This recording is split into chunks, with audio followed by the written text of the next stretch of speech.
Depending on who we are, our nationality, our race, our gender, our sexual orientation, our religious affiliation, our economic status, we can live our lives often unaffected by injustice.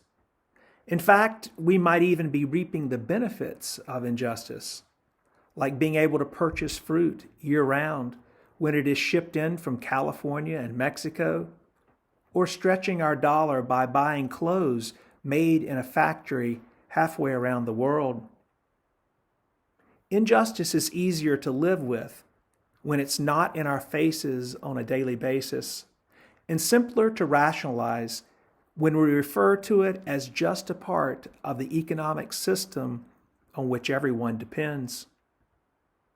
But sometimes, usually in moments we least expect, there are certain events that happen that are jarring enough to shake us loose from our complacency and complicity and put injustice in our faces and demand for us to look at it, to acknowledge it, and to confess it. And if we are courageous enough to actually do something about it. Who would have imagined that in the midst of a pandemic, which in itself is jarring enough, that we would be forced once again to reckon with America's original sin of racism, because it had once again been put in our faces and demanded for us to look at it. That is, if you could stomach watching the recorded video of a black man being killed at the hands of a white police officer, while 3 others complicitly looked on. What was it about George Floyd's death that finally jarred us loose? Where white people who had never protested in their lives joined their black and brown brothers and sisters in the streets across cities and towns in the United States and around the world to acknowledge the other pandemic, the pandemic of racism. Patrick Mason, in his article, George Floyd and Jesus, a Eulogy, remarks, "But sometimes, every once in a while, the Spirit moves upon the waters. When that happens, we can't look away. Our gaze is transfixed on George's body, a body crying for the most basic things every body needs: mama, water, breath. A body denied those things because it is black in America. George wasn't the leader of a movement in life. In death, his body is. God took on a body to lead a nonviolent movement to liberate body and soul. He could have chosen any body. He chose a dark-skinned body, a poor body, a colonized body, an often homeless body, finally a tortured and executed body, a body that called for his mama, wanted a drink, and died for lack of a breath. The most influential person in the history of the world was tortured by law enforcement officers and executed at the hands of a regime that violently oppressed his people for generations. Jesus became Christ because people came to believe that his death meant something for them, that in his death they found new life and hope and love. They found courage to build a new kind of society, a community based on peace with justice and nonviolence, and voluntary sharing of goods and care for the poor and marginalized, and most of all, radical love for everyone. Personally, I've come to realize that as long as racism, or any injustice for that matter, remains an abstract idea, then we find we really don't have to deal with it unless it's our daily reality. But when injustice becomes embodied in a body like George Floyd lying lifeless on a Minneapolis street, then we, especially Christian community, are forced to face it, reckon with it, name it, confess it, and, God willing, get angry enough to do something about it. The story of Jesus in the temple is all about the embodiment of injustice. Jesus' very actions are embodied. They are physical. Arms swinging with the whip, muscles flexing as tables are being overturned, animals snorting and fleeing with hooves striking the stone floor, wooden chairs bouncing and tumbling, the sharp ringing of metal coins hitting, spinning, and rolling directionless on the ground. The shocked money changers gasping, flailing, and bumping into one another, seeking safety. The frantic wings of doves attempting to take flight in their newfound freedom. And Jesus is sweating, and his indignant voice breathless and hoarse, carrying words that are sharp and fierce like his hands and fingers stretched, unavoidable as the command, "Take these things out of here. Stop making my Father's house a marketplace," rings through the temple.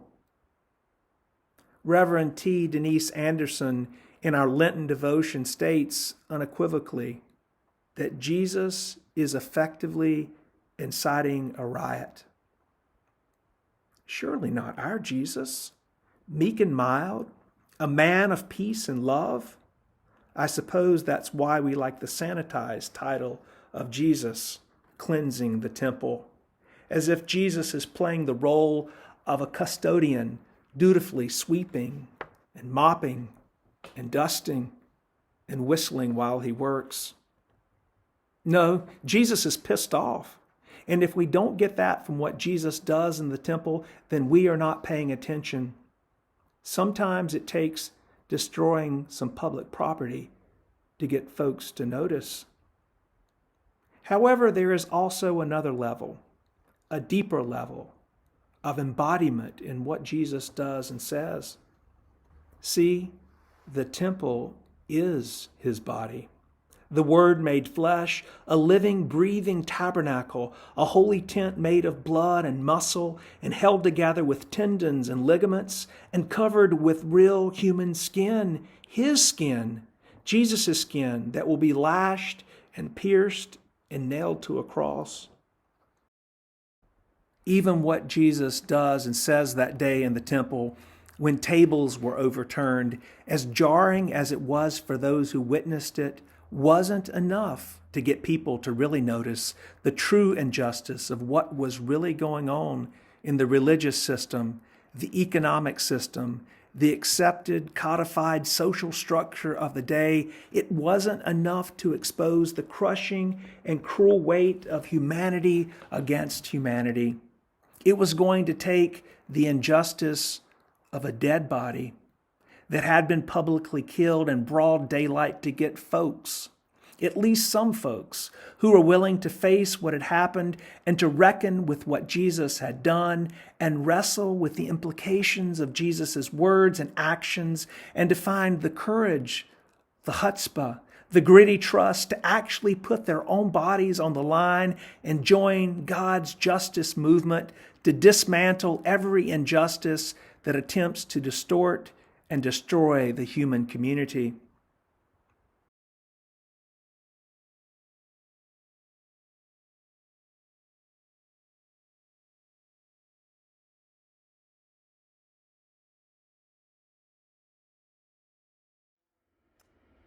One name, George Floyd.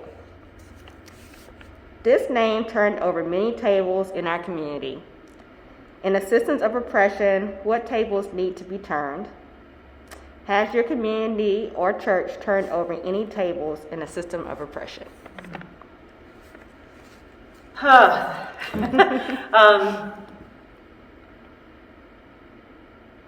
Some of you know that my work has been about bringing people together across divisions, and divisions of race and nationality and socioeconomics and all of that. But I don't think we really realized just how deep the fissures were between Black and white America until the George Floyd murder. And from what I hear, George Floyd really wasn't a very nice person. And, and there's this criticism that he's been martyrized, but he became a symbol. It doesn't matter if he was a nice person. He became a symbol of what was wrong in the way that we police and the way we treat people of color, and especially Black men in this country. And I feel like we're in the 1960s again, like there's this resurrection of understanding and light bulbs going off for people that we have a lot of work to do still to heal our country. And when I think about the protests after his death, I know there are people who see this very differently, probably depending on our media sources. But I can't help but think that even the looting and the property crimes that have gone along with the protests really are, they're just property crimes. They weren't people who were killed.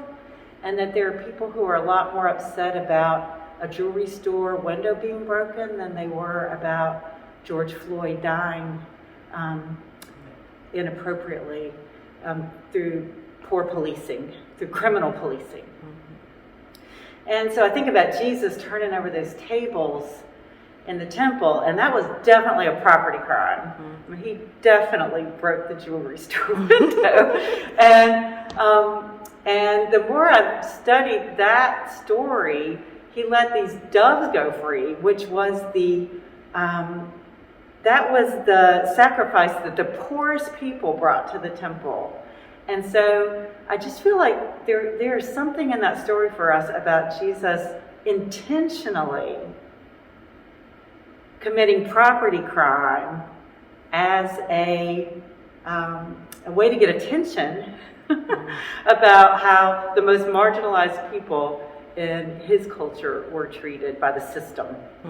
And it feels very parallel to me that Jesus did this thing, and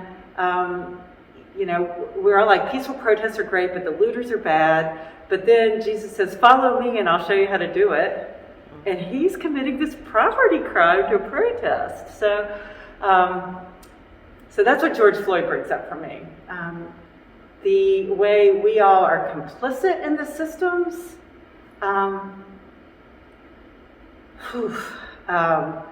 This is the water we swim in, and I don't think we, as the fish in the water, even recognize the ways we're complicit. People of every color are complicit in the system because we buy into this storyline of the way things just are. I think about the Lord's Prayer, where we say, "Thy kingdom come, thy will be done on earth as it is in heaven." That we pray that those systems would be turned over, that God's reign of peace would begin now, that there would be, unity among people now, and it doesn't feel like something we're supposed to wait for. It feels like something we're supposed to do something about. And what that is, I don't know, but I do know Jesus said, follow me and I'll show you how to do it. And he did it. So, yeah.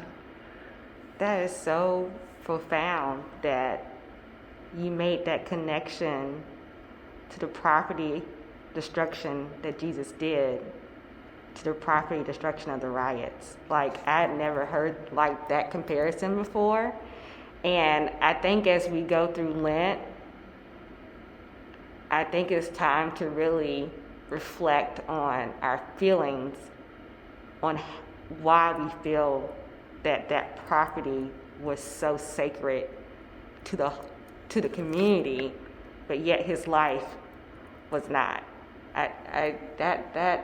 Yeah. And that's America too. I mean, that's kind of the way we've taken capitalism and warped it, into, I don't know, that's the ultimate thing, that I have property, yeah, and we've all bought into that, or most of us. Yeah, yeah. Do you see the work of the church changing as a voice for the people who have been oppressed? Like, for instance, in Advent, we're doing little works of discussions. Do you want to see the church do more? Or do you think this is a marathon and we're just starting? Yeah. Well, I think it's a marathon. I don't think it just started. I think the church has always been complicit in racist systems in the world. But, well, maybe not in the world as much as from the slave trade and colonialism on, that the church has been complicit in that. And that there have been certain periods of time, I mean, the abolitionists that came out of, the Quakers and the civil rights movement and the black churches and in some of the mainline churches.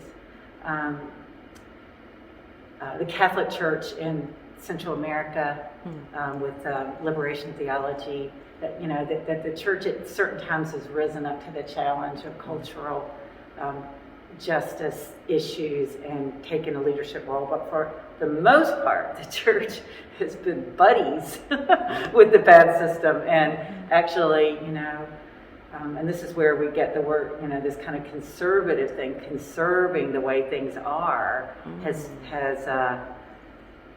supported the church, because, that kind of structural thing that the church thrives on. So I think it's risky for the church to step out and be the ones to speak up, but I also think it's our job. It's, we are the prophets, and we're the ones who are supposed to call out what's wrong in our country, and that's patriotic and faithful to call out what's wrong in the systems.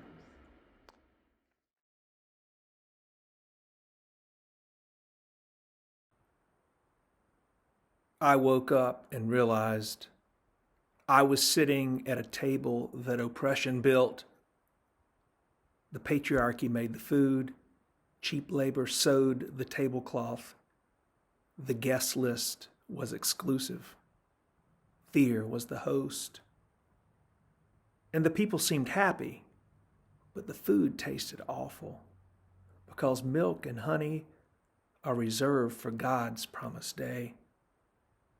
So hold on to your silverware, because now that I see it, I can't unsee. This table is about to be flipped.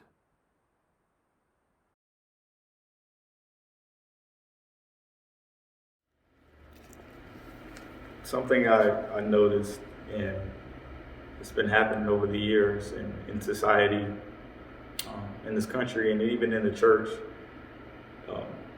You notice that people turn a blind eye to things that really don't concern them or have an adverse effect on them or their family.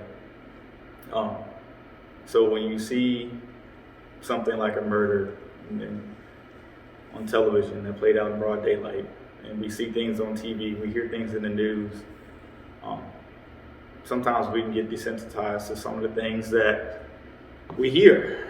because it happens so often and you're waiting for the next incident to happen. So you have incidents like George Floyd or Ahmaud Arbery, things that the minority community struggles with. Oppression is not something or a word that's taken lightly. And the reason why I say that is because when you think of somebody that's oppressed or somebody that feels oppressed, it's because they feel like they aren't granted or given the same opportunities as other people. And even though we're all supposed to be one, we're also supposed to be equal.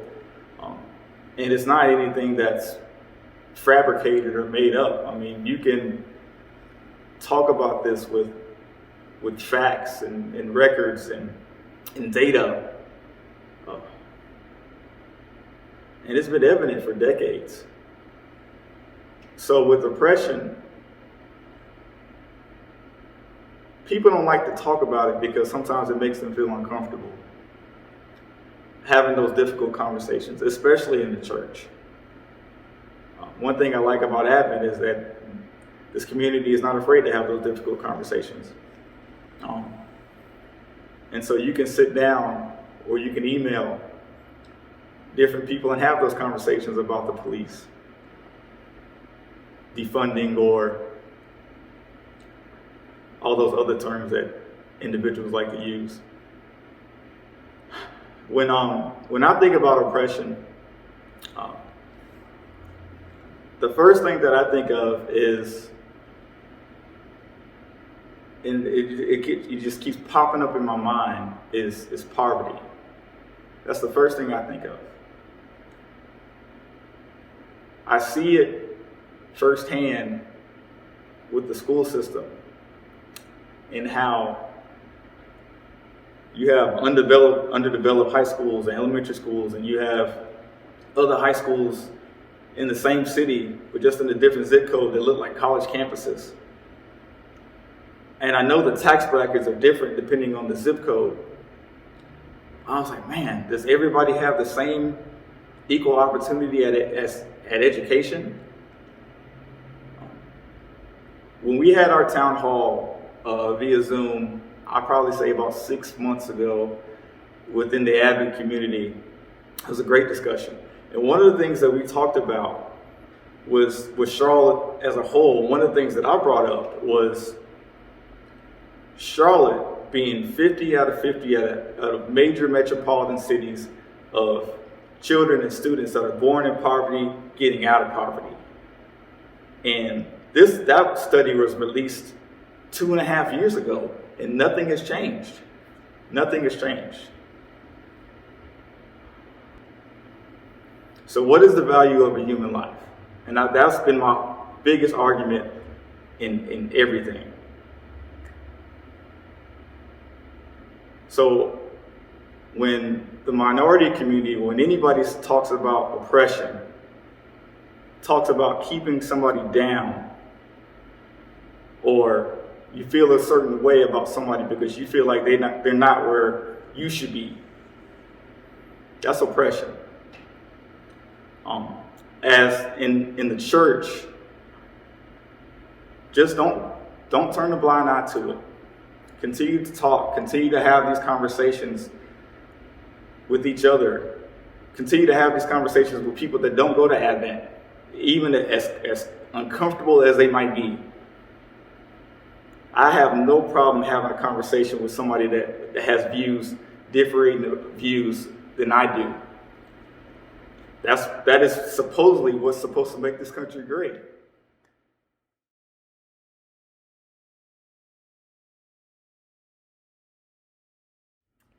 Well, tables are being flipped, but slowly, and not quite like Jesus flipped them in the temple, but they're flipping a little bit. But to me, they seem to be small tables right now, and they're really not turning quite fast enough. Some actions I do know of, some things which have happened, which have made a difference to me, some organizations. The North Carolina Synod set up the Racial Justice Network, and it has so opportunities to learn. To me, they turned the table just to set that up.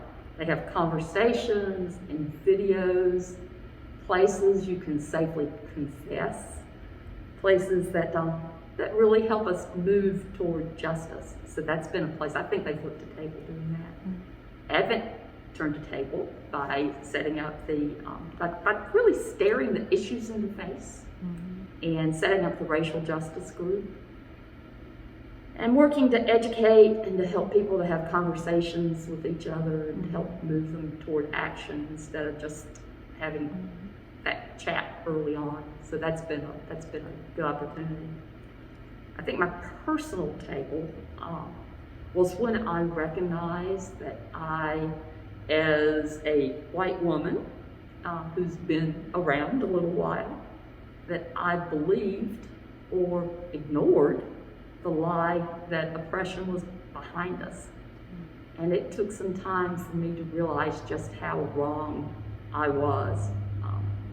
I realized that we all just hid it, or we lived with it and said that's the way things are, or that we skated over it and had other things that we needed to do or think about more. And because we faced it that way, nothing ever changed. So when that light bulb came on, I knew that I needed to learn more. And for me, education comes more through listening than through talking, through conversations, but conversations in which I'm using my ears more than my mouth.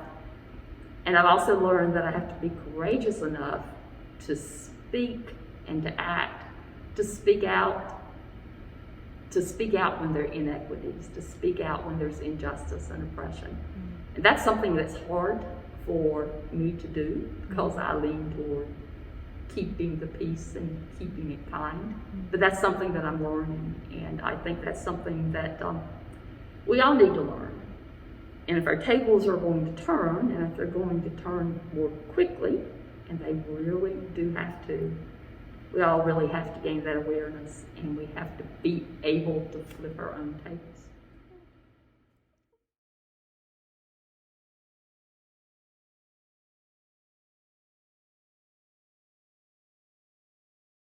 The good news is that the movement that Jesus started didn't end with his death, but continued and was set on fire, Holy Spirit fire, with his resurrection. And there have been, from that time until today, those who are willing to put their bodies on the line and join God's justice movement to dismantle every form of injustice and to get angry enough to overturn tables.